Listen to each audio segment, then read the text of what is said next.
Hindi ko alam kung ilang oras akong nawalan na malay at muli akong nagising na namamanhid ang aking katawan. Nakahandusay ako sa malamig na semento ng silid na ito at kadiliman ang kaagad na sumalubong sa akin. Wala sa sariing napahawak ako sa aking tiyan. Sa kabila ng sakit ng katawan na nararanasan ko, ramdam ko ang gutom.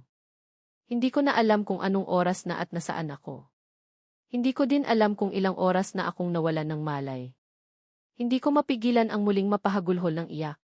Hindi ko mapigilan ang makaramdam ng awa sa aking sarili. Hindi ko inaasahan na dadanasin ko ang ganitong kasakit na parusa ng kapalaran sa akin. Hindi ko din inaasahan na basta na lang akong talikuran ni Lucian. Gamit ang natitira kong lakas, dahan-dahan akong bumangon mula sa pagkakahandusay sa malamig na semento ng silid. Pagkatapos noon, dahan-dahan akong naglakad patungo sa pintuan. Pagkadating ko doon, kaagad kong pinihit ang seradura at ganoon na lang ang panlulumo ko nang mapansin ko na nakalok iyon. Paano ako makakalabas sa silid na ito?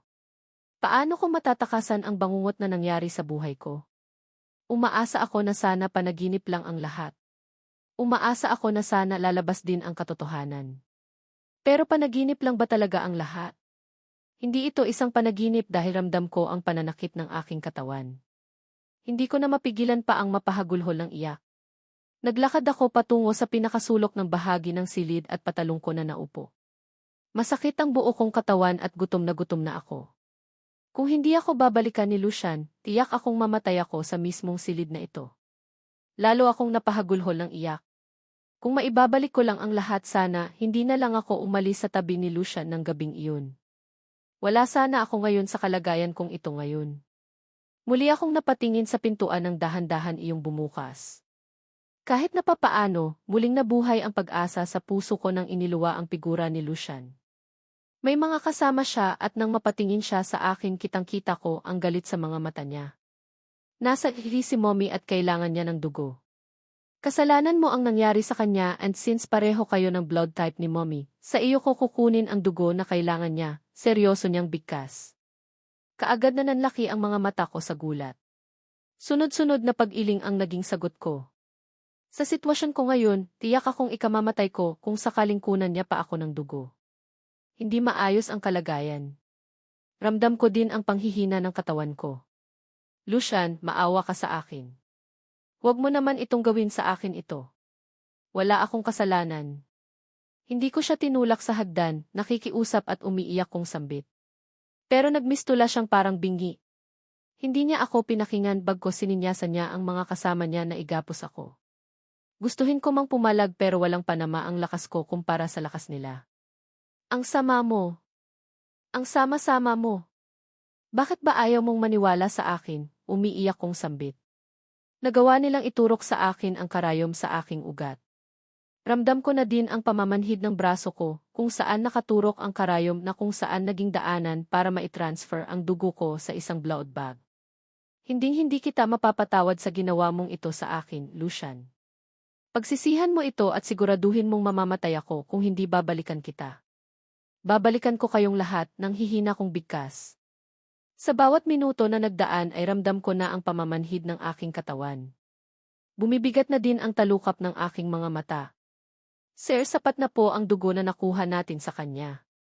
Kapag ituloy-tuloy pa po kasi natin ito, baka mag-collapse na ang ilang internal organs niya at maging dahilan pa ito ng kamatayan niya. Narinig kong sambit ng taong nagfasilitate sa pagkuha ng dugo ko. Ituloy-tuloy niyo lang. Hayaan mo siyang mamatay. Isa siyang kriminal at wala siyang karapatan na mabuhay dito sa mundo. Narinig kong bigkas ni Lucian na parang isang matalim na bagay na sumugat sa puso ko.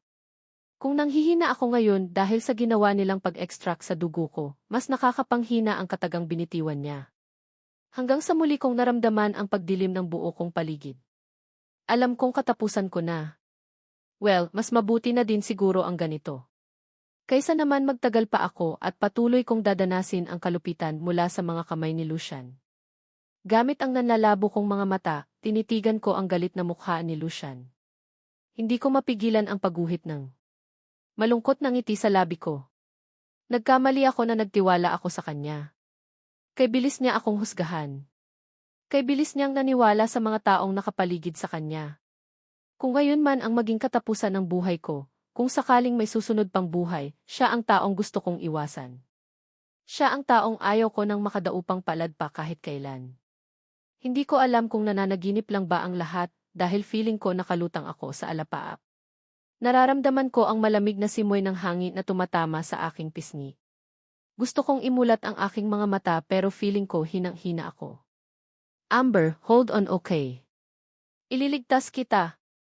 Promise, ililigtas kita. Narinig kong wika ng isang familiar na boses na halata sa boses ang pagkataranta.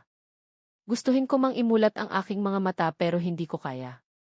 Gustuhin ko mang igalaw ang aking katawan pero parang wala akong lakas. Hanggang sa namalayan ko na lang ang pagsayad ng likod ko sa isang matigas pero malamig na bagay. Pagkatapos noon, puro kadiliman na ang sumalubong sa akin. Patay na ba? Seryosong tanong ng isang maganda at sexy na babae habang nakikipag-usap gamit ang kanyang cellphone. Yes, ma'am. Sinigurado namin na sa pagbalik ni Sir Lucian sa warehouse, wala na siyang maabutan kundi abo na lang, proud na sagot ng kausap nito. Good. Very good. Sabi ko na nga ba at maasahan ka eh. Ang bayad sa iyo ay itatransfer ko na lang sa bank account mo. Magpalamig muna kayo at tatawagan ko na lang kayo ulit kapag kailangan ko pa ang serbisyo nyo. Nakangising sagot naman ng babae na walang iba kundi si Lauren. Yes, siya nga. Ang nag-iisang Lauren na walang takot na pumatay mapasa kanya lang ulit si Lucian. May inutusan lang naman siyang mga hired killer para sunugin ang warehouse kung saan nakakulong si Precious Amber. Ayaw niya na kasing magbakasakali pa. Gusto niyang mamatay ang babaeng iyon para wala na siyang kaagaw pa kay Lucian. Naniniwala siya na ang feelings ng tao ay nagbabago. Maaring galit ngayon si Lucian sa babaeng iyon, maaaring bukas ay magbabago ang pagtingin niya dito. Mas mabuting unahan niya na ang lahat at patayin na lang si Amber, kaysa naman kakaba-kaba pa siya. Advance kaya siyang mag-isip. Ayaw niyang magkaroon pa ng balakid ang muli niyang pag-angkin kay Lucian. Kaagad na gumuhit ang nakakatakot na ngisi sa labi ni Lauren. Hindi niya akalain na kagaya pa rin ang dati si Lucian. Matapang pero kay bilis utuhin. Ngayong patay na si Amber, masosolo niya na ito. Kahit na gumaling ang ina ni Lucian na nasa ngayon at kahit na malaman pa nito na siya ang nagtulak dito sa hagdan, mapapatawad siya nito dahil simula noon pa man, boto nasa sa kanya ang ginang. Baka matuwa pa ito sa kanya kapag ibalita niya dito na patay na ang baaing gusto nitong burahin sa landas ng kanyang anak. Bayad na ang hitman? Paano naman ako? Nasa masayang pag-iisip ang dalagang si Lauren nang biglang dumating si Aurora. Nakangiti niya itong tinitigan sabay labas ng isang tseka sa loob ng bag niya at iniabot sa dalaga. Ikaw na ang bahalang magpa-encash. Basta, ipangako mo sa akin na isarado mo iyang bibig mo at kahit kay David, huwag mo itong babanggitin. Nagkakainitindihan ba tayo, Aurora? Nakataas ang kilay na tanong niya. Of course. Maaasahan mo ako sa mga ganitong klaseng sekreto. Alam mo naman ako matagal na din akong naiinis sa babaeng iyon eh. Imagine, feeling ko nga bumabalik ang feelings ng David ko sa kanya, kaya dapat lang namamatay siya. Masyadong salot ang babaeng iyon. Ang lakas na appeal sa mga lalaki. Nakangising sagot naman ni Aurora. Muling napangisi si Lauren. Wala na siya. Patay na ang babaeng iyon at ang kailangan mong gawin gayon ay ipagtirik siya ng kandila. Malay mo naman di ba baka mamaya balikan ka. Natatawa niyang biro kay Aurora. Lauren, grabe ka naman sa akin. Ang creepy mo.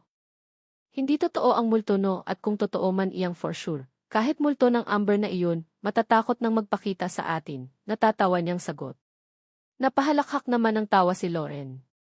Pagkatapos noon, mabilis siyang tumayo at naglakad palabas ng kaning kondo unit. Balak niyang puntahan si Lucian para ipakita dito ang pagdamay niya sa emosyon nito.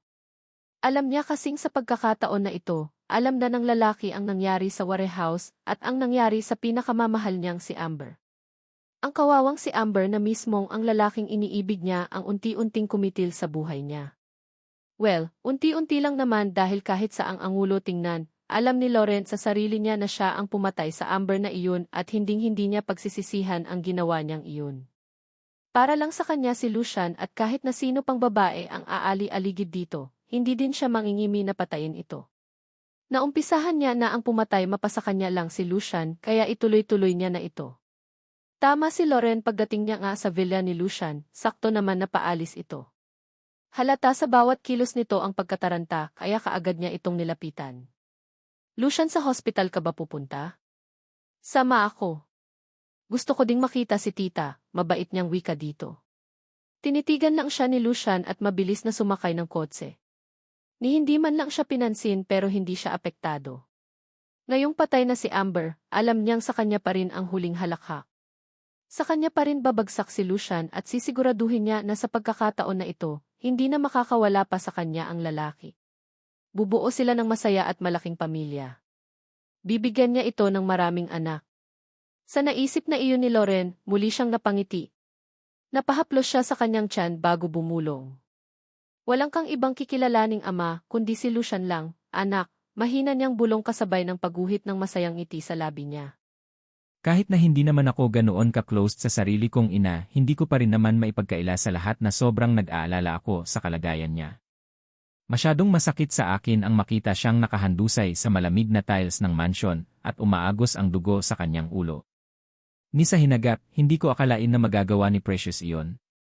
She's gentle, kind at ang tingin ko sa kanya noon ay hindi niya kayang manakit ng tao. Pero sa ginawa niya kay Mommy, lahat ng paghanga na nararamdaman ko dito ay napalitan ng galit at pagkadimaya sa isang iglap lang. Feeling ko hindi siya ang babaeng para sa akin. Sa lahat ng ayaw ko iyong mas bayolente pa sa akin. Walang sino man ang pwedeng manakit sa mga taong mahalaga sa akin. Ako lang ang pwedeng magsigasigaan at wala ng iba. Dos, kumusta?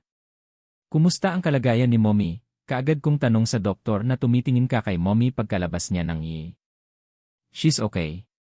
Stable na ang kanyang kondisyon at hintayin na lang natin na magising siya para malaman natin kung wala bang malaking epekto sa memorya niya pagkabagok ng ulo niya, nakangiti niyang sagot sa akin. Kaagad naman akong nakahinga ng maluwag. Nagpasalamat lang ako kay Dr. Cruz at mabilis na naglakad paalis. Hinugot ko ang cellphone sa aking bulsa at tinawagan ang taong nagbabantay kay Precious. Ngayong nalaman ko ng ligtas na si Mommy, kahit papaano, nabawasan na ng kaunti ang galit ko sa kanya. Kumusta ang kalagayan niya? Seryosong tanong ko sa taong kausap ko pagkasagot niya ng tawag ko. Tahimik siya sa loob ng silid, boss. Wala pa rin po siyang malay tao, sagot naman kaagad ng taong nasa kabilang linya. Kaagad naman akong nakaramdam ng lungkot. Alam kong hindi biro ang pinagdaanan ni Precious mula sa mga kamay ko, pero kahit nakatiting ayaw kong pagsisisihan iyon. Iisipin ko na lang na dinidisiplina ko lang siya. Nababawi din naman ako sa kanya once na bumuti ang lagay ni Mommy. Hihitayin ko lang pala na magising siya at makakain tapos susunduin ko na siya sa kinalalagyan niya. Iuwi ko na siya sa penthouse. Tutal naman ayos na si Mommy kaya papatawarin ko na siya. Ganoon lang ang kasimple ang buhay at sana magtanda na siya at huwag na siyang umulit. Ang pagiging maldita niya ay dapat niyang ilagay sa lugar. Binilinan ko lang ang bantay ni Mommy na tawagan ako once na magising na ito at mabilis na akong naglakad palabas ng hospital. Nagpahatid ako ng villa dahil gusto kong magpahinga na muna. Ilang araw na din akong puyat at stress kaya naman itutulog ko muna ito kahit na 2 oras lang. Pagkadating ng villa hindi na ako kumain pa at diretsyo na ako ng kwarto. Medyo malalim na din ang gabi at kailangan ko na talaga itong itulog. Bukas ng umaga ko na lang susunduin si Precious. Para panibagong umaga at panibagong buhay para sa kanya ang lahat. Iyon na lang, hindi pa yata ako nakaidlip nang marinig ko ang pagtunog ng aking cellphone. Kaagad na uminit ang ulo ko sa kung sinong istorbo na tumatawag kaya kaagad ko na din sinagot. Who's this? Alam niyo ba na sa lahat ng ayaw ko ay iyong iniistorbo ang tulog ko, galit kong singhal. Boss, sorry po. Sorry kung naistorbo namin kayo. Na nasusunog po ang. Anong sabi mo? Linawin mo nga. Anong nasusunog? Seryosong tanong ko. Pagbalik namin ng kasama ko galing bumili ng pagkain, nadatnan namin na nasusunog na ang kwarto kung saan nakakulong si Ma'am, seryosong sagot niya. Pakiramdam ko lahat ng antok ko ay biglang naglaho sa balintatataw ko. Bigla akong nakaramdam ng panlalamig sa buong katawan kasabay ng pagsalakay ng matinding kaba sa puso ko. Anong sabi mo? Si Precious. Kumusta siya? Galit kong tanong habang mahigpit ang pagkakahawak ko sa aking cellphone. Ngayon lang ako nakaramdam ng sobrang pag-aalala para sa kalagayan ng isang tao. Hay hindi na po namin kayang pumasok sa loob, boss. Kay bilis kinain ng apoy ang buong paligid at hindi ko na pinakinggan pa ang susunod na sasabihin ng kausap ko at mabilis ko nang pinatay ang tawag. Basta ko na lang hinablot ang jacket at isinuot iyon pagkatapos mabilis akong naglakad palabas ng silid. Naabutan ko ang mga bodyguards ko na nakaabang na sa akin nagkalabas ko ng villa. Lumang bahay tayo, seryosong bigkas ko. Napansin ko pa nga ang presensya ni Loren pero hindi ko na siya pinagtuunan pa ng pansin. Mabilis akong sumakay ng kotse at ilang saglit lang ay laman na kami ng maluwang na kalsada. Nakatitig ako sa kawalan habang abot-abot ang kaba sa puso ko. Biglang naglaro sa isipan ko ang hitsura ni Precious. Nagmamakaawa ito sa akin at paulit-ulit na sinasambit na wala siyang kasalanan. Of course, hindi ko siya pinaniwalaan. May 2 testigo na siya ang nagtulak kay Mommy kaya nga mas lalo akong nagalit kay Precious Sa lahat ng ayaw ko ay yung taong nagsisinungaling. Gusto ko lang naman na aminin niya ang pagkakamali niya at patatawarin ko naman siya Hindi ko naman siya matitiis Alam kong malaking bahagi ng puso ko ay pag-aari niya na kaya mahalaga din naman siya sa akin. Pagdating ko sa location ng lumang bahay kung saan ko ikinulong si Precious, naabutan kong tuuyan ng naapula ang apoy. Dali-dali kong nilapitan ang aking tauhan para tanungin at hanapin kung nasaan na si Precious. Kumusta? Nasaan siya? Nasaan si Precious? Seryoso kong tanong. Isang malungkot na pag-iling lang ang naging sagot sa ng kanyang tauhan na nagbigay ng labis na takot sa puso ko. Hindi ako makapaniwala. Ang dating matayog na lumang bahay na nakatayo ay biglang naglaho sa isang iglap lang. Inutil! Ano ba ang ginawa nyo? Bakit nagkasunog at bakit hindi nyo binantayan ang buong bahay? Galit kong sigaw at hindi na ako nakapagpigil pa. Sinipa ko siya na siyang dahilan kaya kaagad itong natumba sa lupa. Bakas ang takot sa mukha ng kasama nito at siya naman ang nilapitan ko. Boss! Patawad! Umalis lang kami saglit para bumili ng pagkain ni Ma'am pero pagbalik namin nasusunog na ang bahay, kinakabahan nitong sagot. Paanong nasunog ang bahay? Hindi ba't pinagbawalan ko ang kahit na sino ang magluto sa loob pero bakit nasunog? Paano nangyari iyon? Galit kong sigaw. Iyon din po ang malaking palaisipan sa amin, boss. Pero noong pabalik na kami, may nakasalubong kaming kulay itim na sasakyan. Sigurado po kami na dito galing iyon at baka sila ang nagsunog sa bahay. Baka pinasok nila ang bahay at tinangkang pagnakawan, takot nitong bigkas. Hindi naman ako makapaniwala sa narinig. Mariin kong naikuyom ang aking kamao dahil sa matinding galit at sakit ng kalooban. Hindi pwedeng basta na lang mamatay si Precious. Kailangan ko siya. Hindi pa ako ready na mawala siya sa piling ko. Walang titigil.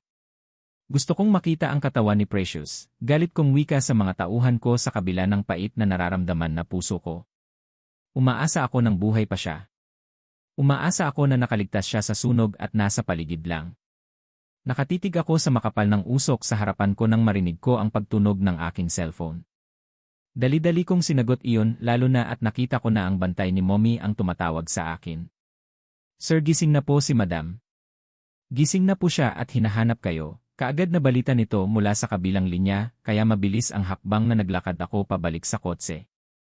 Kahit na nag-aalala ako sa kalagayan ni Precious, kailangan ko din unahin si Mommy. Kailangan ko siyang makausap at makumusta ang kalagayan niya. Bago ako umalis, inutusan ko pa ang mga naiwan kong mga tao na halughugin ang buong paligid at hanapin ang katawan ni Precious. Hindi pa rin ako nawawala ng pag-asa. Ramdam ko na buhay pa si Precious. Pagdating ko ng hospital, sakto naman na inilapat na si Mommy sa isang private room. May malay tao na ito kaya kaag ko itong nilapitan. Mom, masyado mo kaming pinakaba. Kumusta ang pakiramdam mo? Seryosong tanong ko sa kanya. Ayos na ako. Huwag mo akong alalahanin.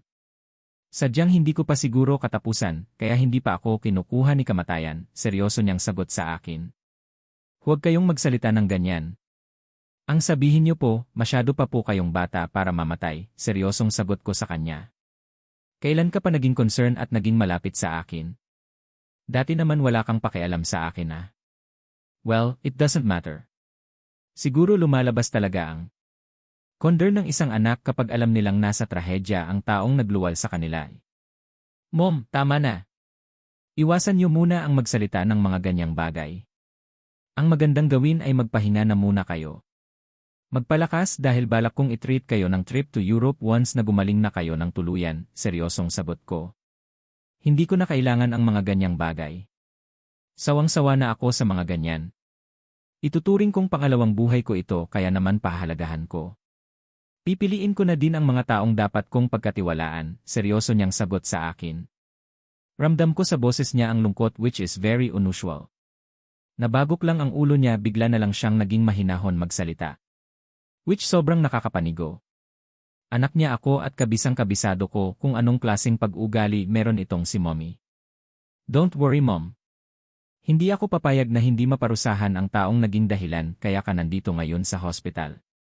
Ang taong naging dahilan na muntik ng kumitil sa buhay mo. Kahit naman siguro hindi kayo magkasundo, wala naman sigurong dahilan para itulak kanya diba? Mahina pero seryoso kong bigkas.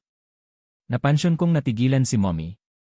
Malalim itong nag-isip bago umiling-iling. Hindi ko akalain na itutulak ako ng malditang iyon.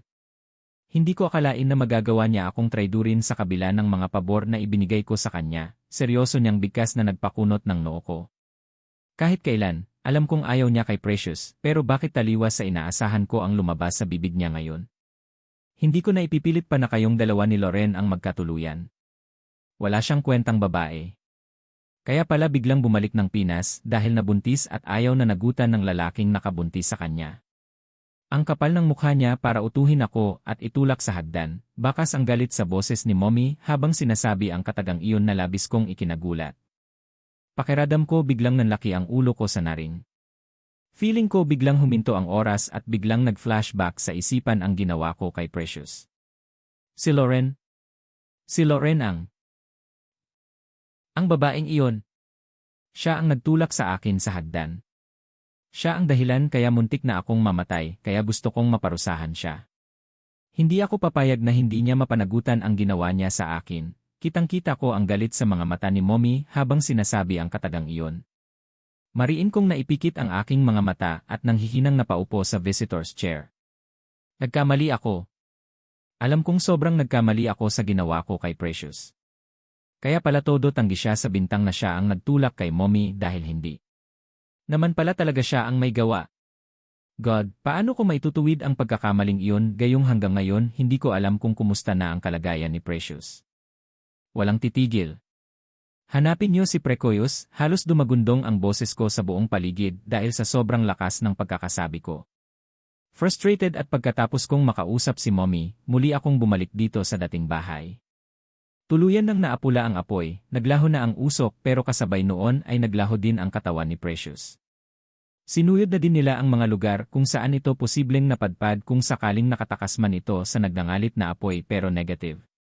Walang Precious silang nakita at halos mabaliw na ako sa sobrang pag-aalala. Boss, pasensya na po talaga pero hindi po talaga namin mahanap ang katawan ni Ma'am. Kaagad na balita sa akin ng kanan kong kamay na si Eke.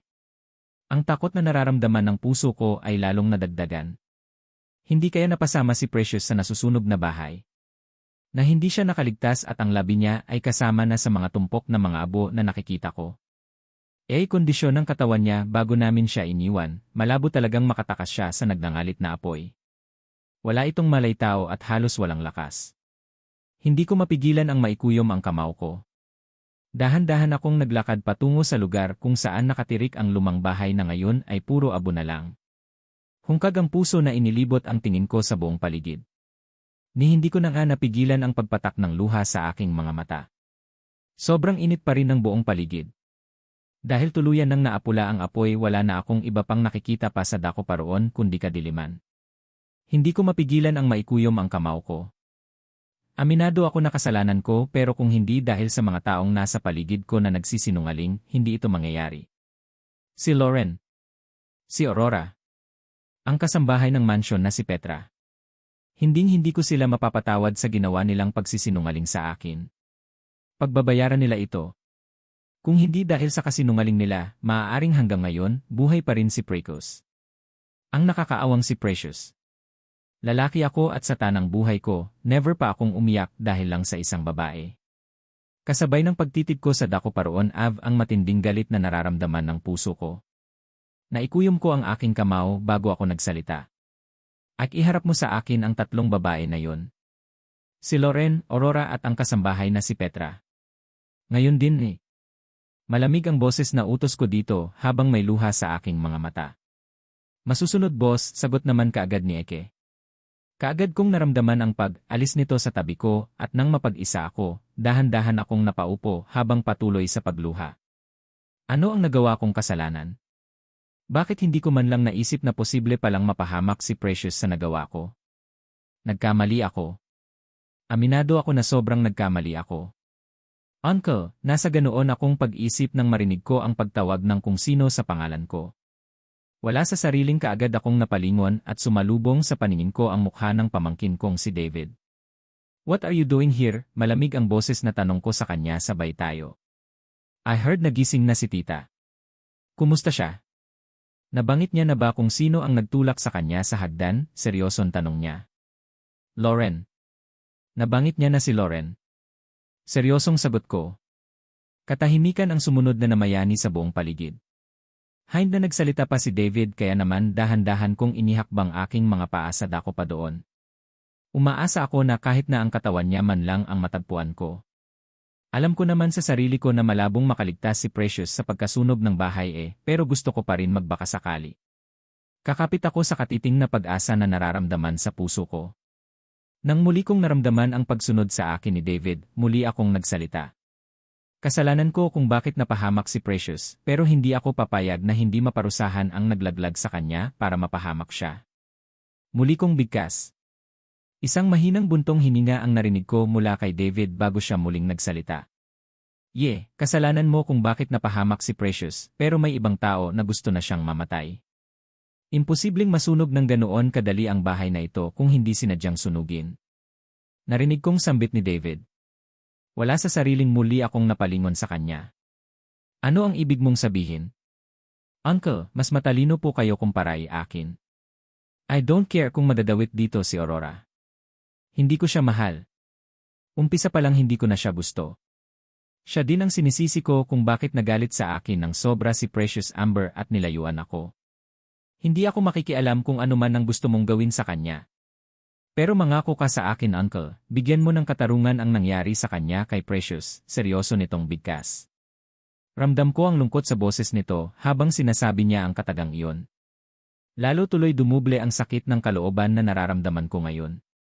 Feeling ko, ako na yata ang pinakawalang kwentang lalaki sa balat ng lupa at kahit na magsisisi pa ako, hindi na maibabalik pa ang buhay ni Precious. Pero isa lang ang sigurado ako ngayon, hindi na maibabalik pa tulad ng dati ang saya na nararamdaman ng puso ko. Hindi na ako makakahanap pa ng babaeng kagaya ni Precious, kung saan sa kanya ko lang naramdaman ang tunay na kaligayahan at kumpletong saya na nararamdaman ng puso ko. Bago sumikat ang araw sa silangan, natupad ang utos ko sa tauhan kong si Ike na dalhin sa harap ko ang tatlong katao.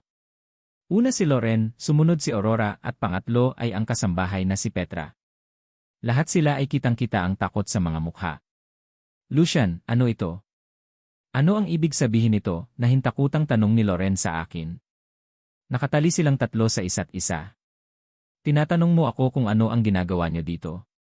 Kailangan niyo pa bang itanong sa akin yan imbes na ikumpisal niyo sa akin ang mga kasalanan niyo? Galit kong sigaw. Hay, hindi ko alam kung ano ang sinasabi niyo. Hay, hindi ko maintindihan, ramdam ko ang panginginig sa boses ni Aurora na bigkas niya. Hindi mo alam? Talaga bang hindi mo alam ang mga kalokohan na ginawa niyong dalawa ni Loren? Ha? Galit kong sigaw sabay abot ko kay Ike ng hawak niyang latigo at walang sabi-sabing basta ko na lang iyon inihampas sa balat ni Loren. Lucian, no.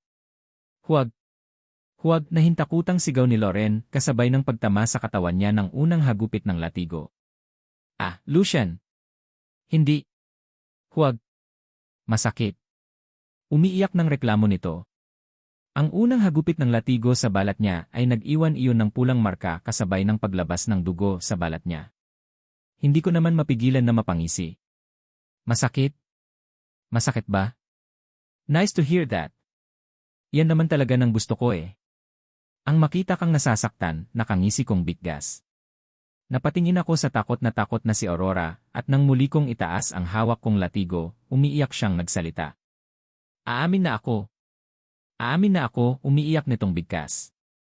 Isang makahulugang pagngisi ang kaagad na gumuhit sa labi ko habang titig na titig sa kanya. I am waiting. Ano ang sasabihin mo sa akin? Seryosong tanong ko. Nakasalanan ni Loren ang lahat. Na siya ang may pakana nitong lahat at hindi niya na natuloy pa ang sasabihin niya nang tumama din sa balat niya ang latigo. Kagaya ng naging epekto sa balat ni Loren, kaagad ding nagmarka ang kulay pula na bakat ng latigo sa balat nito kasabay ng pag-agos ng dugo. Hindi ko mapigilan ang mapangisi. Walang hiya ka, Aurora. Huwag na huwag mo akong ilalaglag gaga ka dahil kung totoos, kasama ka sa nagplano na patayin si Amber, galit na sigaw ni Loren. Hindi. Ikaw lang. Ikaw lang ang may matinding galit sa kanya. Gusto mo siyang mamatay na kaya nga nagbayad ka ng tao na sunugin ang bahay na ito, di ba? Dahil gusto mong matuluyan na si Amber at masolo mo na si Lucian, galit na sigaw naman pabalik ni Aurora kay Loren. Hindi ko mapigilan ang mapangisi. I think hindi ko na kailangan pang magtanong. Kusa nang lumabas sa bibig nila ang mga impormasyon na gusto kong malaman. Sir, sorry po. Patawad po kung bakit ko nilaglag si ma'am. May sakit kasi ang nanay ko kaya ko nagawa iyon pero maniwala po kayo. Nagsisisi na po ako. Pinagsisisihan ko na po ang lahat, umiiyak na wika ni Petra. Nilapitan ko naman siya at pinakatitigan. Hindi ko akalain na may ahas palang naninirahan sa mansyon nila lolo at lola. Ahas na hindi na dapat pang pamarisan. Seryosong bigkas ko. Pagkatapos noon, kinuha ko ang baril na nasa kamay ni Eke at itinutok dito. Maawa po kayo, sir. Huwag po. Huwag po, umiiyak nitong sambit. Kitang-kita ko ang panginginig niya, isang makahulugang pagngisi ang naging sagot ko bago ko kinalabit ang gatilyo ng baril. Napasigaw ang tatlong babae na nasa harapan ko dahil sa matinding takot. Don't worry, ladies. Let's have fun. Hindi ako ganoon katanga para kitilin ang buhay nyo ng ganoon-ganoon na lang. Nagdusa si Precious sa pinakamasakit na paraan at gusto ko na dobling sakit ang mararanasan nyo kumpara sa naranasan niya. Nakangisi kong wika. Ano ang ibig mong sabihin? Lucian. No. Hindi pwede. Huwag mo naman sanang kalimutan na buntis ako. Kung ano man ang iniisip mo, huwag mo naman sanang idamay ang baby ko. Maawa ka, umiiyak na bigkas ni Loren. Malakas naman akong natawa. Maawa. Bakit naawa ka ba kay Precious noong nakikita mo kung paano ko siya pinahihirapan? No, hindi ka naawa sa kanya kaya kahit nakatiting, wala din akong awa na nararamdaman sa'yo. Kung sakali man na may masamang mangyari dyan sa ipinagbubuntis mo, kasalanan mo iyan, galit kong sigaw sa kanya. Malakas na napahagulhol ng iyak si Loren. Umiling-iling ito habang puno ng pamamakaawa ang nababasa sa pinagpapawisang mukha niya. Tuluyan nang nahulas ang make-up na palaging nakamarka sa pisngi nito kaya naman kitang-kita ko na ang tunay niyang hitsura. Wala siyang panama kahit nakailan kay Precious kung ganda ang pag-uusapan. Ike, dalhin niyo siya sa kasa. Siguraduhin niyo na pipilahan sila ng mga kalalakihan araw-araw at ang kita mula sa kanila ay i-donate mo sa Home for the Aged. Nakangisi kong bigkas. Kaagad namang nanlaki ang mga mata nila sa gulat. Hindi. Hindi mo ito magagawa sa akin, Lucian. Hindi maari, nahintakutang sigaw ni Loren. At bakit hindi maari? Bigyan mo ako ng magandang dahilan kung bakit hindi ko ito magagawa sa'yo. Tandaan mo, Loren, hindi lang iisa ang kasalanan mo sa akin. Ikaw ang nagtulak kay Mommy sa hagdan at si Precious ang pinagbintangan mo. Ngayon, pagbayaran mo ang ginawa mong iyon dahil kung paano nagdusa si Precious, dobling pagdurusa ang ibibigay ko sa'yo. Tandaan mo iyan. Seryosong bigkas ko. Kaagad naman itong napahagulhol ng iyak. Precious, bumalik ka dito. Kahit saan ka pa magpunta, hindi ka makakawala sa anino ko. Hindi mo ako matatakasan. Gawin mo ang gusto ko kung gusto mo pang mabuhay ng matagal, narinig kong sigaw sa akin ng kung sino. Nanghihina man ang buo kong katawan pero wala na akong pakialam pa. Patuloy lang ako sa pagtakbo na parang wala ng bukas. Habulin niyo ang babaeng iyan.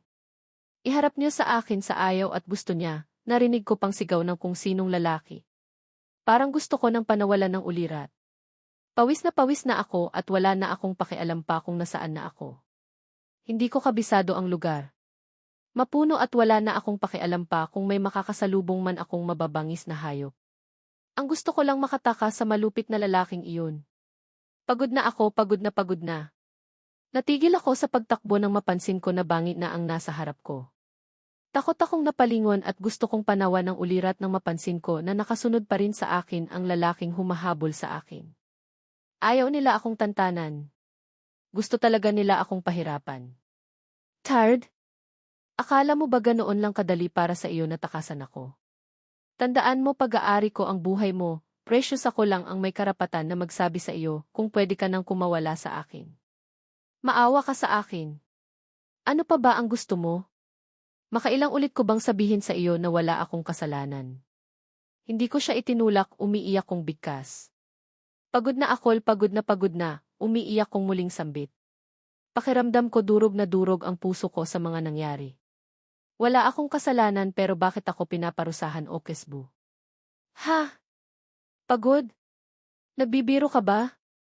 Kung ayaw mong mas lalong matikman ang galit ko, sumama ka sa akin. Sinasayang mo ang oras ko, precious, galit na sigaw nito. Lalo naman akong nakaramdam ng takot. Muli kong nilingon ko ang likuran ko. Bangin na at wala na akong kawala pa. Dalawa lang ang pwede kong pagpilian. Ang tumalon sa bangin para tuluyan itong matakasan or sumama ng matiwasay sa kanya. Kung gusto ko pang mabuhay ng kahit ilang araw lang. Muli kong tinitigan ang lalaking nasa harap ko. Hindi ko akalain na aabot sa ganito ang lahat. Hindi ko akalain na buhay ko ang maging kapalit ng lahat. Ano pa ang hinihintay mo? Sasama ka ba o sasama ka sa akin pabalik? Bilisan mo, precious, at huwag mong ubusin ang pasensya ko. Galit na sigaw nito. Halos mag-echo ang boses nito sa buong paligid. Lalo naman akong natakot at napaatras. Hindi.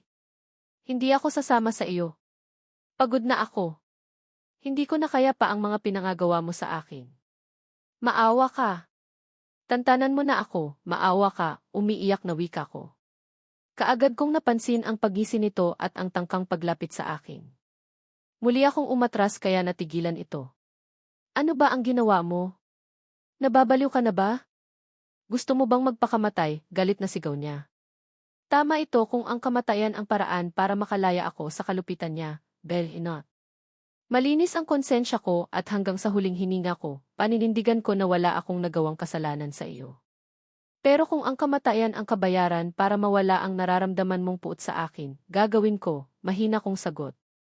Nakakaramdam na ako ng panghihina, ngayon ko lang napansin na nakayapak lang pala ako. At may mga dugo na tumatagas sa mga paa ko. Wala naman hid na ako. Simpleng sugat lang iyan at hindi na ako nakakaramam pa ng sakit. Muli akong napatitig sa lalaking kaharap ko nang marinig ko ang malakas nitong pagsigaw. Tama na ang drama. Sawang-sawa na ako sa paiyak-iyak mong iyan. Halika na. Umuwi na tayo, mahinahon itong wika. Himala, bigla itong naging mahinahon ngayon. Mapakla akong napangiti sabay iling. Sorry pero hindi na ako sasama sa iyo. Pakawalan mo na ako, Lucian, utang na loob, nakikiusap kong sambit. At ano ang gusto mong gawin? Tatalon ka sa bangin na iyan? Makakatakas ka sa akin pero hindi mo matatakasan si kamatayan. Mag-isip ka nga, precious, galit na naman itong sigaw. Muli akong napapikit. Kung ang kamatayan ang paraan para matakasan ko ang kalupitan mo, not, umiiyak king wika sa kanya. Natigilan ito habang titig na titig sa akin. Kung ito na ang katapusan ko dito sa ibabaw ng mundo, hinihiling ko na kung sakaling muli akong mabuhay sa susunod na mga henerasyon, sana hindi na muling mag-cruise ang landas natin. Ayaw na kitang makita kahit kailan, wika ko sa kanya sabay atras ng makailang ulit habang hindi inaalis ang pagkakatitig dito.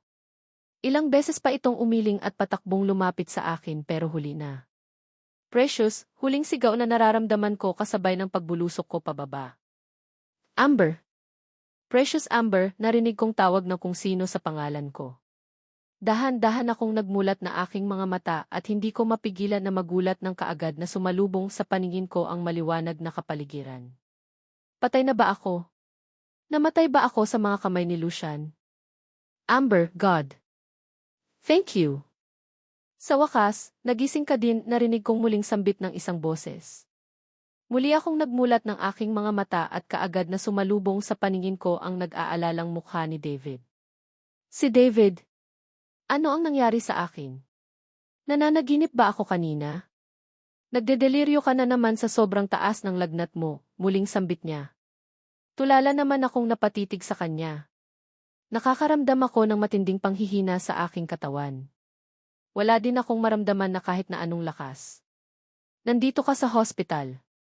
Teka lang, narinig kong umuungol ka kaninan. Nightmare. Panaginip. Huwag mo nang pansinin. Ligtas ka na at sisiguraduhin ko na walang sino man ang pwedeng manakit sa iyo. Amber, seryosong bigkas niya. Si Lucian. David, maawa ka sa akin.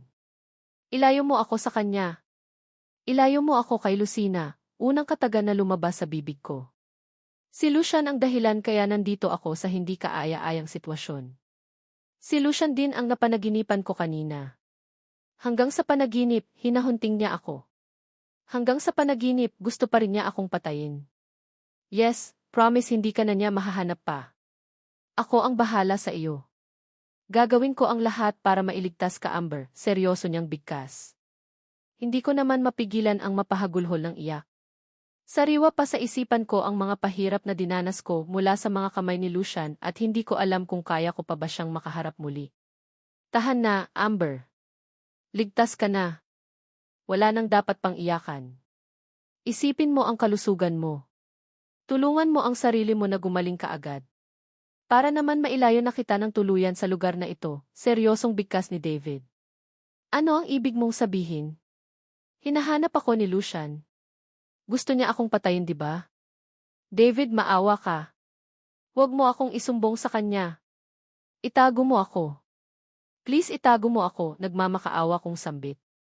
Ramdam ko ang panginginig ng katawan ko dahil sa takot. Dala ng matinding takot at bugso ng damdamin, nagpumilit akong bumangon sa higaan. Basta ko na lang din hinila ang dextrose na nakakabit sa akin.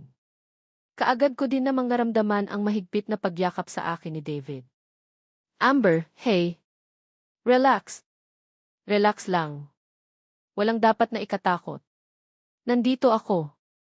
Poprotekan kita sa abot ng aking makakaya. Narinig kong sambit niya pero isang malakas na pag-iyak lang ang naging sagot ko. Pilit akong kumakawala sa kanya. Paano ako magtitiwala sa kanya ng lubusan gayong tiyuhin niya si Lucian? Yes, tama. Kung gusto ko pang mabuhay ng matagal, hindi ako dapat magtiwala kahit na kanino. Baka iyon pa ang ikapahamak ko eh. Hindi ako pwedeng mamatay ng ganoon-ganoon na lang. Gusto ko pang mabuhay para tuparin ang pangarap ni Mommy sa akin na makapagtapos ng pag-aaral. Sa naisip kong iyon, buong lakas kong itinulak si David. Kaagad naman itong napakalas sa pagkakayakap sa akin at kinuha kong pagkakataon iyon para tuluyang makaalis sa higaan. Bumaba ng kama at dahil hindi ko pa natantiya ang lakas na meron ako, bumagsak din ako sa malamig na tiles ng hospital. Walang lakas ang mga paa ko. Bakit walang lakas ang mga paa ko? Muli akong napatitig kay David na noon ay binubuhat niya ako pabalik ng kama. Gustuhin ko mang tumanggi sa ibinigay niyang tulong sa akin ngayon pero saan ako kakapit? Sinong tutulong sa akin? Amber, hindi ako kaaway. Kakampi mo ako dito kaya huminahon ka, narinig kong sambit niya. May luha sa mga mata na tinitigan ko siya sabay iling. Ano ang nangyari? Bakit hindi ko maramdaman ang mga paa ko? David, ano ang nangyari sa akin? Umiiyak kong tanong sa kanya. Relax ka lang. Nasa healing process pa ang lahat at magiging maayos din ang lahat. Makakalakad ka ulit, magtiwala ka lang, seryosong bigkas niya. Kaagad naman akong napailing. Ayaw ko na. Ayaw ko nang magtiwala pa kahit na kanino. Umalis ka na. Hindi ko kailangan ang tulong mo. Umalis ka na, umiiyak kong sambit. Natigilan naman ito. Hanggang ngayon pa ba naman galit ka pa rin sa akin? Hanggang ngayon hindi mo pa rin ba ako napapatawad? Seryosong tanong niya. Hindi ko siya sinagot bagkus muli akong nagpumilit na bumangon ng higaan. Umalis ka na sabi eh. Umalis ka na, umiiyak kong sambit. Hindi pa ako nakontento at pinagsusuntok ko siya sa kanyang dibdib habang umiiyak. Wala naman akong nakitang kahit na reaksyon mula kay David. Hinayaan niya lang ako sa ginagawa ko kaya lalo akong nakaramdam ng frustrations. Gusto ko din na makita siyang nasasaktan. Hindi iyon ako lang ang nasasaktan. Dapat siya din. Habang nagwawala ako, bigla kong naramdaman ang paghawak ng kung sino sa braso ko. Lalong akong kinain ng matinding takot nang mapansin ko ang isang karayom na nakaumang sa braso ko. Hindi. Hindi. Ayaw ko na. No. Maawa ka. Masakit na masakit, umiiyak kong sambit. Pinilit kong makawala sa pagkakahawak nila sa akin pero hindi ko magawa. Hanggang sa muli kong naramdaman ang pagbaon ng karayom sa balat ko kasabay ng naramdaman kong pamamanhid ng aking katawan. Bago ako nawalan ng malay, ang nag-aalalang mukha ni David ang huli kong nasilayan. Ramdam ko ang unti-unting pagkadurog ng puso ko habang pinagmamasdan ang walang malay na si Amber. Kailangan pa itong turukan ng pampakalma para lang tumigil sa pagwawala. Alam ko kung gaano kahirap ang pinagdaanan nito mula sa mga kamay ng aking tiyuhin, kaya naiintindihan ko kung bakit ganito na lang ang naging reaksyon ni Amber nang makita niya ako. Hanggang kailan siya maging ganito? Muling tanong ko sa doktor na tumitingin kay Amber habang abala ito sa pag-check ng vital signs ng dalaga. Masyadong maraming dugo ang nawala sa kanya, kaya normal lang talaga na makaramadam siya ng matinding panghihina. Ang sobrang pag-extract ng dugo niya ay nakakaapekto iyon sa kanyang blood vessel at number of iron sa kanyang katawan, sagot din naman kaagad ng doktor. At tatapatin na din kita Mr. David, sa pinapakita niyang pag-ugali, nakakaranas ng matinding depression ang pasyente kaya kailangan ng extra care sa kanya. Hindi naman ako makapaniwala sa narinig. Muli akong napatitig sa walang malay na si Amber. Sa halos isang linggo na pananatili niya dito sa hospital ang laki na kaagad ng ibinagsak ng katawan nito. Sa tuwing nagigising ito, paulit-ulit ang senaryo na nangyayari. Palagi itong nagwawala at takot na takot. Kahit wala itong malay tao, paulit-ulit ko ding naririnig mula sa bibig niya ang pangalan ni Uncle Lucian. Hindi ko alam kung nananaginip lang ba siya or sadyang mahal niya lang talaga si Uncle Lucian at ito lang ang palaging laman ng isipan niya. Hindi pa rin po bumaba ang lagnat niya. Kailan pa po ba siya tuluyang maging stable? Muling tanong ko sa doktor. Pasensya ka na Mr. David Ferrero. Mahirap talagang pababain ang lagnat niya lalo na at may tama ang kidney niya, seryosong sambit ng doktor sa kanya. Lalo naman akong nakaramdam ng panlulumo. Dumagdag pa sa problema ng kalusugan ni Amber ang sakit niya sa bato. Hindi ko alam kung alam ba nito ang sarili nitong kalusugan. May sakit-sakit ni si Amber tapos nagkaroon pa ng komplikasyon nang kunan siya ng sangkatutak ng dugo. Kung hindi ko siya naitakas sa lumang bahay, baka patay na ito ngayon. Naabutan ko siya noon na nagdedeliryo sa sobrang taas ng lagnat kaya no choice ako kundi itakas ito. Binayaran ko pa ng malaking halaga ang mga tao ni Uncle Lucian para pumayag sa nais ko. Sa bagay, nang makita nila ang hitsura ni Amber, naawa din naman sila. Binigyan ko sila ng malaking halaga para tulungan akong mailabas si Amber sa lumang bahay at maisakay sa sasakyan. Iyon na lang habang nasa biyahe ako palabas ng Metro Manila. Tumawag sa akin ang mga tauhan ni Kuya at ibinalita nito sa akin na nasusunog daw ang lumang bahay. Hindi ko alam kung coincidence lang ba yun pero laking pasalamat ko dahil bago nasunog ang bahay nailigtas ko na si Amber. Nailabas ko na ito. Muli akong napatitig kay Amber. Hanggang ngayon, nagatatalo pa rin ang isipan ko kung sasabihin ko ba kay Uncle na ligtas ito. Sa sobrang daming problema ni Amber sa kalusugan niya, alam ko sa sarili ko na limited lang ang maitulong ko dito. Unlike kay Uncle, marami siyang koneksyon. Marami siyang kilala na magagaling na doktor para matugunan ang medical na pangangailangan nito. Unlike sa akin na hindi ko alam kung hanggang saan ang kailan ang kaya kong maitulong. Lalo na ngayon at nagpapakita ng senyales ng depression si Amber. Alam ko din sa sarili ko na hindi ko siya kayang bantayan 24 oras.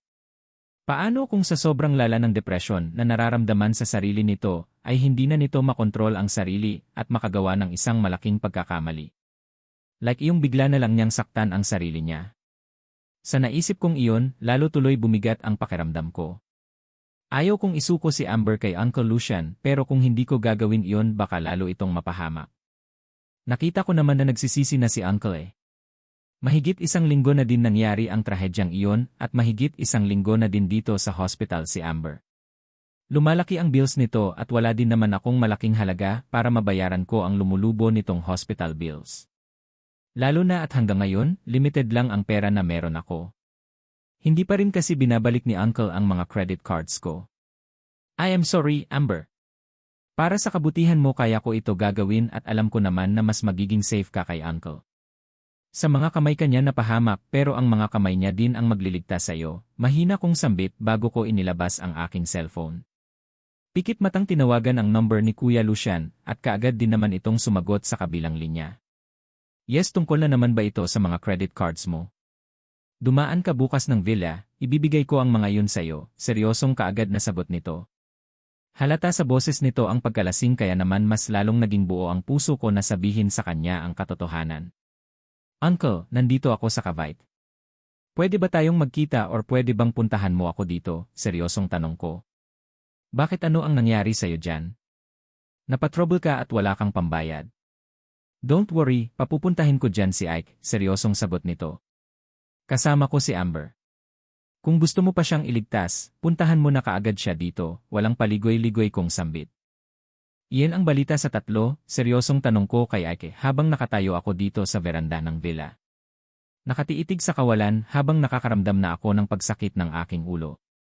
Nararamdaman ko na sa sistema ko ang epekto ng alak sa halos maghapon na pag-inom. Pero heto pa rin ako dilat na dilat at hindi makatulog. Mahigit 1 linggo na ang mabilis na lumipas pero parang kahapon lang nangyari ang lahat. Sa tuwing ipipikit ko ang aking mga mata, mukha ni Precious ang aking nakikita. Umiiyak ito at nagmamakaawa sa akin. Nasunod po ang nais niyo, boss. In demand sila sa kasa, sagot naman kaagad ni Ike. Hindi ko mapigilan ang mapaismid. Bagay sa kanila yon. Doon muna sila hangat wala pa akong maisip na panibagong parusa sa kanila, seryosong bigkas ko. Kaya lang boss, may problema. Hinahanap na ni Mr. Gustavo ang anak-anakan niya, si Aurora. Nagpa-blotter na siya sa kapulisan at nagpalathala na sa dyaryo at nananagawan ng pagkawala ni Aurora, muli nitong bigkas. Hindi ko mapigilan ang maikuyom ng muli ang aking kamao. Wala talagang kwenta ang Gustavo Rodriguez na yan. Mas nauna niya pahanapin ang anak ng ibang tao kumpara sa anak niya, seryosong bigkas ko. Matalim ang mga matang nakatitig ako sa kawalan bago muling hinarap si Ike. Gusto ko, bukas na bukas din wala na silang matitihan pa. Kausapin mo ang bangko at bibilhin ko na ang bahay nila. Pati na din lahat ng mga ari-arian meron sila. Lahat ng pag-ari nila kukunin ko na, seryosong utos ko kay Ike. Buong pagalang naman itong tumango bago ako. Tuluyang iniwan dito sa veranda. Muli akong napatitig sa kawalan nang mapag-isa ako. Hanggang sa marinig ko ang pagtunog ng aking cellphone. Alanganin ko pang sinagot iyon lalo na nang mapansin ko na si David ang tumatawag. Hello, walang gana kong bigkas. Akala ko napatrouble na naman kaya naisipang tumawag sa akin pero nagkamali ako. Hindi ko mapigilan ang magulat nang sambitin niya ang pangalan ni Precious. Anong sabi mo? Buhay siya. Buhay si Precious, gulat kong tanong dito.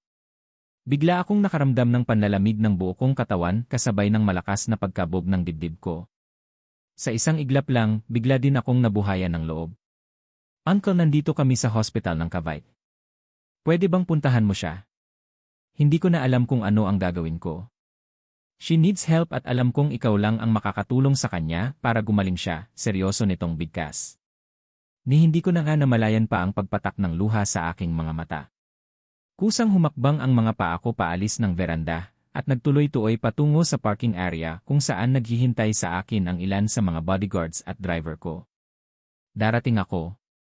Asahan mong darating ako, seryosong sagot ko kay David. Nang mapansin ng driver ang presensya ko, kaagad nitong pinaandar ang kotse at pinagbuksan naman ako ni Ike ng pintuan. Mabilis akong sumakay at kaagad na inutusan ang driver na mag-drive patungo sa Cavite. Kung saan ang lugar na sinasabi ng pamangkin kong si David na makikita ko si Precious. Bilisan mong mag-drive. It's urgent, seryoso ko pang utos sa driver ko. Kaagad naman siyang tumalima at halos paliparin na nito ang sasakyan makarating lamang kaagad kami sa destinasyon na aming pupuntahan. Mabuti na lang ang medyo malalim na ang gabi. Wala nang traffic pang susuungin kaya naman wala pang 1 oras narating na namin ang hospital na tinutukoy ni David. Pagkahinto pa lang ng sasakya sa mismong entrance ng hospital building mabilis na akong bumaba. Nakita ko naman si David na nakatayo sa mismong entrance na halatang hinihintay ako. Nasaan si Precious? Kumusta siya? Seryosong tanong ko sa kanya pagkalapit ko. Kakatapos niya lang turukan ng pampakalma. Nagwawala siya sa tuwing nagigising siya, uncle. Hindi maganda ang kalagayan ni Amber at kailangan niyang mailipat sa isang hospital na matutukan ang kanyang kalagayan, seryosong sagot nito. Hindi naman ako makapaniwala sa narinig. Gaano ba kalala si Amber para masabi niya ang tungkol sa bagay na ito? Anong ibig mong sabihin? Ano ba talaga ang kalagayan niya ngayon? She's under medication dahil sa lumalala na kalagayan ng kidney niya. Plus malaking epekto din sa kalusugan niya ang ginawang pagkuha sa dugo niya, Uncle, seryosong sagot nito. Kaagad namang nanlaki ang mga mata ko sa gulat. Hindi lang iyan. Nakikipaglaban din siya sa matinding depression, kaya sa tuwing nagigising siya, nagwawala siya. Nagagalit siya at may tendency na sinasaktan niya ang sarili niya. Kaya no choice ang doktor niya kundi ang bigyan siyang ng pampakalma. But it not last forever, Uncle. Makakasama din lalo sa kalusugan ang gamot na yun kay Amber kaya nga hindi ko na kaya. Hindi ko na alam ang gagawin ko. Wala naman kong ibang hangad kundi ang mapabuti si Amber eh. Kaya nga kaagad ko siyang kinuha noong naabutan ko siya sa lumang bahay na nagdedeliryo sa sobrang taas ng lagnat, mahabang wika nito. Pakiramdam ko biglang nawala ng lakas ang tuhod ko. Sobrang sakit isipin dahil mismong mga kamay ko ang nagparusa kay Precious.